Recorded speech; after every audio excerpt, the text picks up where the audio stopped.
নমস্কার বন্ধুরা, এই গরমের এমন একটা সবজি পটল যেটা দিয়ে অনেক রকম রেসিপি তৈরি করা যায়।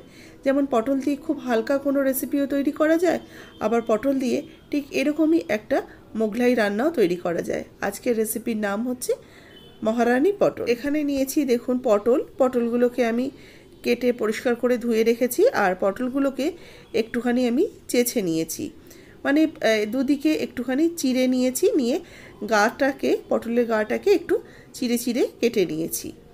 এবারে পটলের মধ্যে একটু লবণ দিয়ে দেবো, লবণ দিয়ে পটলটাকে মাখিয়ে নেব।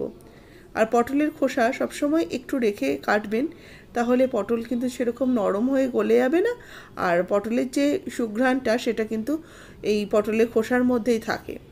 সেই জন্য খোসাটাকে একটু রেখে দিলে পটলটা খেতে বেশ ভালো লাগে। লবণ মাখিয়ে রেখে দেওয়ার পর কড়াইতে আমি একটু সামান্য সাদা তেল দিয়ে দিলাম। তেলটা গরম হয়ে গেলে এর মধ্যে পটলগুলোকে দিয়ে দেবো ভেজে নেওয়ার জন্য।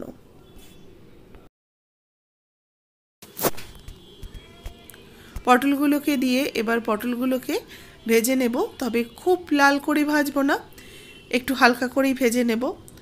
আর এই রান্নাটা যেহেতু একটু সাদা সাদা হবে, সেই জন্য এর মধ্যে কিন্তু কোনো রকম হলুদের ব্যবহার করব না।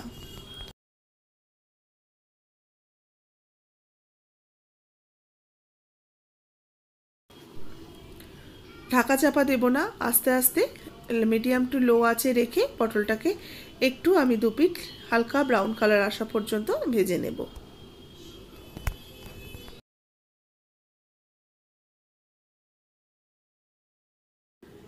যেদিকগুলো ভাজা হয়নি সেদিকগুলোকে একটু উল্টে পাল্টে দিচ্ছি, যাতে চারিদিকটা সুন্দর করে ভাজা হয়ে যায়।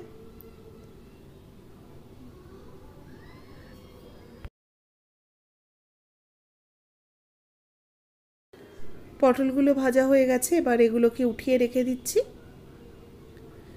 পটলটা ওঠানোর পর কড়াইটাকে একটু পরিষ্কার করে নেব, ততক্ষণে একটা মশলার পেস্ট করব। নিচ্ছি আমি 1/2 ইঞ্চি টুকরো করে আদা, 2টো কাঁচা লঙ্কা, এর সাথে নিয়েছি দেখুন একটু গোটা মশলা।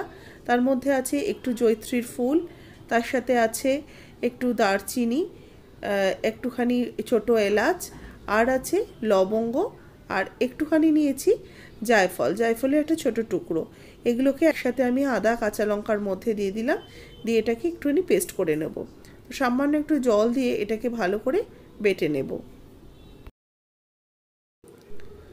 দেখুন এটা বাটা হয়ে গেছে, মশলাটা বাটা হয়ে গেছে। এবার কড়াইতে পরিষ্কার করে নিয়েছি, তো ওই তেলটাকে আমি সাইডে সরিয়ে রেখে দিয়েছি, অন্য কোনো রান্নায় ব্যবহার করে নেব। পটল ভাজার তেলটাকে আমি আবারও কিছুটা ফ্রেশ সাদা তেল অ্যাড করলাম, এর মধ্যে 1/2 টিস্পুন গোটা জিরে আর একটা তেজপাতা ফোড়ন দিলাম। এবার এর মধ্যে দিয়ে দেবো 1 টুকরো দারচিনি আর একটা ছোট এলাচ। ফোড়নটাকে এবার কিছুক্ষণ নাড়াচাড়া করে নেব। ফোড়নটাকে একটু নাড়াচাড়া করে নিয়ে এর মধ্যে অ্যাড করে দেবো আমি 1 টিস্পুন ধনের গুঁড়ো। এটা কিন্তু শুধুই ধনের গুঁড়ো দিলাম, অন্য কোনো গুঁড়ো মশলা আর নেই। ধনের গুঁড়োটা একটু তেলের মধ্যে ভাজা ভাজা হয়ে গেলে বেটে রাখা আদা কাঁচা লঙ্কা আর যে মশলাটা ছিল সেটার পেস্টটা অ্যাড করে দিলাম। মশলাটাকে আস্তে আস্তে একটু ভাজা ভাজা করে নেব, এই আদা কাঁচা লঙ্কাটা এটা ভাজা হতে থাক। এবার ততক্ষণে আরেকটু মশলা করে নেব। মিক্সিং জারের মধ্যে 4-5টার মতো আমি গোটা কাজু দিয়ে দিলাম, এর সাথে দেব 1 টিস্পুনের মতো চারমগজ, দেব 1 চামচ পোস্ত, এর সাথে দিচ্ছি 1.5 টেবিল চামচের মতো টক দই। এবার সামান্য একটু জল দিয়ে এটি মশলাটাকে আমি একদম ভালো করে পেস্ট করে নেব। এই পেস্টটা অ্যাড করে দিলাম, এই যেটা আমি আদা কষাচ্ছিলাম সেই কষানোর মধ্যে এই বাটা মশলার পেস্টটা অ্যাড করে দিলাম। এবার এই মশলাটাকে ভালো করে কিছুক্ষণ কষিয়ে নেব, আঁচটাকে অবশ্যই লোতে রেখে, কারণ টক দই রয়েছে কাজু রয়েছে, এগুলো কিন্তু তলায় আটকে যাওয়ার সম্ভাবনা থাকে আর টক দইটা ফেটে যাওয়ার সম্ভাবনা থাকে। সেই জন্য একদম আঁচ লোতে রেখে ভালো করে মশলাটাকে তেল ছাড়া পর্যন্ত কষিয়ে নেব। দেখুন মশলাটা থেকে বেশ সুন্দর কিন্তু আস্তে আস্তে তেল ছাড়তে শুরু করেছে, আর মশলাটা দেখুন তেলের মধ্যিখানে একসাথে বেশ জড়ো হয়ে আসছে। এবার অ্যাড করে দিচ্ছি ভেজে রাখা পটলগুলো দিয়ে মশলার সাথে ভালো করে কিছুক্ষণ মিশিয়ে নেব।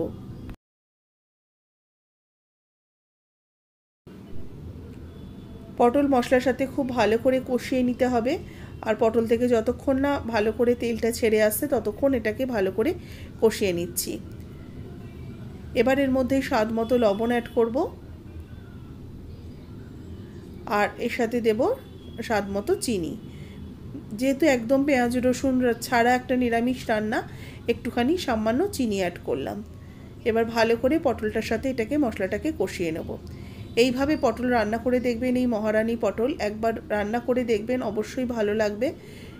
ভাত, রুটি, পরোটা সব কিছুর সাথেই কিন্তু ভালো লাগে। প্লাস এটা পোলাও, যে বাঙালি ফ্রাইড রাইস যেটা বলি, ভেজ ফ্রাইড রাইস, সেটার সাথেও কিন্তু বেশ ভালো লাগে। মিক্সিং জার ধুয়ে অল্প একটু সামান্য জল দিয়ে দিলাম। 1 কাপের মতো জলটা অ্যাড করে এবার ভালো করে পটলটাকে মিশিয়ে নেব। পটলটাকে এবার একটু সেদ্ধ হতে সময় দিতে হবে, কারণ আমি যেহেতু পটলটা ঢাকা চাপা দিয়ে ভাজিনি, তার জন্য মিনিট 5 মিডিয়াম ফ্লেমে রেখে এটাকে একটু ফুটিয়ে নেব, ততক্ষণে পটলটা সেদ্ধ হয়ে আসবে। পটল দেখুন আস্তে আস্তে কিন্তু গ্রেভিটা বেশ ঘন হয়ে আসছে, আর পটলও অনেকটা নরম হয়ে এসছে। গ্রেভিটাকে একটু আমি গাঢ় করে নেব, একদম এরকম হালকা গ্রেভি রাখবো না, এটা একটু ঘন গ্রেভিটা হবে। এবার আমি দিয়ে দিচ্ছি একটু বিরিয়ানি মশলা। এখানে আমি 1 টিস্পুনের মতো বিরিয়ানি মশলা অ্যাড করলাম।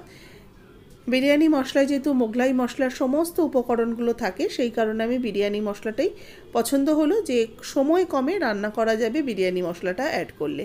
আর এর সাথে দেবো একটু chilli flakes, 1 teaspoon chilli flakes আর 1 টিস্পুন বিরিয়ানি মশলা দিয়ে ভালো করে এটাকে মিশিয়ে নেব। এই পটলটা রান্না করতে করতে এতক্ষণ যে সুঘ্রাণটা বেরোচ্ছিল, এই বিরিয়ানি মশলাটা অ্যাড করার পর একদম টোটালি একটা ডিফারেন্ট সুঘ্রাণ বেরোতে শুরু করেছে। এবার দেখুন আমি আরও একটু জায়ফল নিয়েছি, এই জায়ফলটাকে আমি একটু ঘষে দিয়ে দেব। এই ওপর থেকে একটুখানি ঘষে ভালো করে জায়ফলের গুঁড়োটাকে অ্যাড করে দিচ্ছি। জায়ফলের ডাস্টটা দিয়ে ভালো করে হালকা হাতে একটু মিশিয়ে নিয়ে নামিয়ে সার্ভ করে নেব। একদম তৈরি হয়ে গেল আমার মহারানী পটল বা পটল মহারানী। রেসিপিটা কেমন লাগলো অবশ্যই জানাবেন, ভালো লাগলে লাইক শেয়ার করবেন, যারা নতুন দেখছেন আমার চ্যানেলকে সাবস্ক্রাইব করে পাশে থাকা বেল আইকনটা প্রেস করে দেবেন, যারা ফেসবুক পেজ থেকে দেখছেন পেজটাকে অবশ্যই ফলো করতে থাকুন, লাইক করুন, শেয়ার করুন, আর নতুন নতুন রেসিপির আপডেট পেয়ে যাবেন। কেমন লাগলো আজকের রেসিপি সেটাও কিন্তু কমেন্টস বক্সে জানাতে ভুলবেন না।